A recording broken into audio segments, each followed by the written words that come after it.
Today we'll be talking about one of the common neurological disorders, the Parkinson's disease.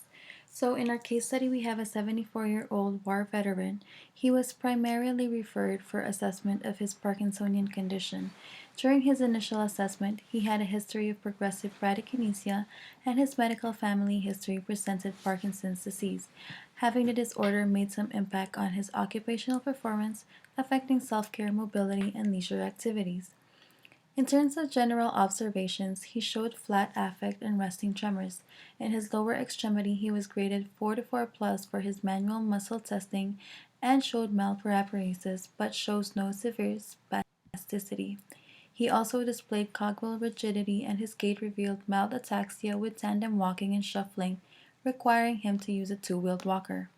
Some definitions that you might hear in this video are bradykinesia, which means the slowness of motor movement; dopamine, a major neurotransmitter that has a major role movement; Lewy bodies, a clinical sign found in the dopamine neurons upon post-mortem of patients with PD; paresthesia, also known as pins and needles; Parkinson's disease, a chronic progressive degenerative condition that affects one's ability to move; and substantia nigra, vital on how we move because of their connection with motor centers. The proportion of the population in Canada back in 2011 who have or had Parkinson's disease is almost 100,000 people. A record in UK dated in 2008 proved that there are about 120,000 cases of PD. Globally, it is estimated that almost 6.3 million people have Parkinson's disease. In terms of origination of Parkinson's disease, there is no known cause for it. However, there are several hypotheses presented.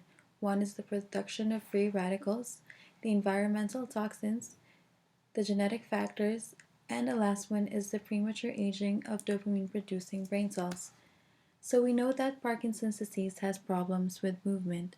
Well, this happens because of a loss of dopamine neurons in the brain.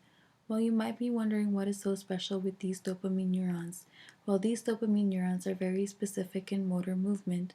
So when they die out, a motor pathway gets disrupted too. What we also see is the formation of little clumps of protein in a lot of these neurons. These neurons are called the Lewy bodies. These are the main clinical finding pathologists see in the post-mortem exam of patients with PD. So when there's already 80% loss of dopamine neurons, we start to see main clinical symptoms of PD like bradykinesia and rigidity. Moreover, the connection between the substantia nigra and striatum is lost. The basal ganglia gets confused, causing it to send unusual signals to the thalamus.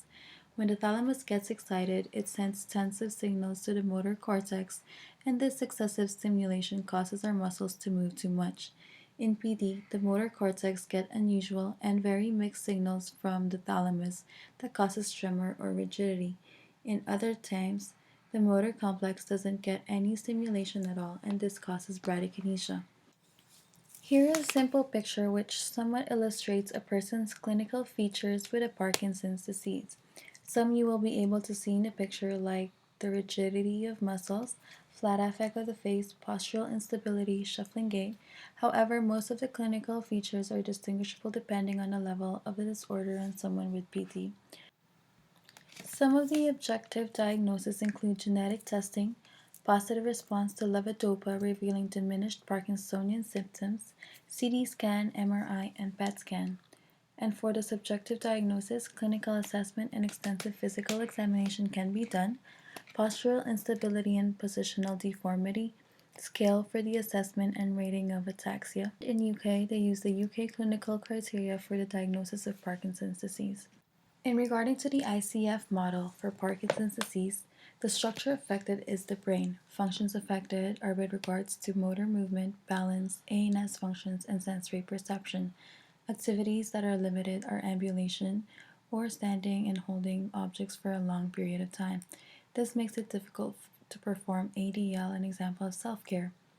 This leads to the limitation of the person's participation in life, like playing their role as a grandfather. Some environmental factors are tripping hazards. Benefit of using anticholinergics is primarily to reduce the resting tremor. Levodopa is a substitute for dopamine since dopamine is blocked by the blood-brain barrier. Dopamine antagonist relieves symptoms of PD. MAO inhibitor blocks breakdown of neurons.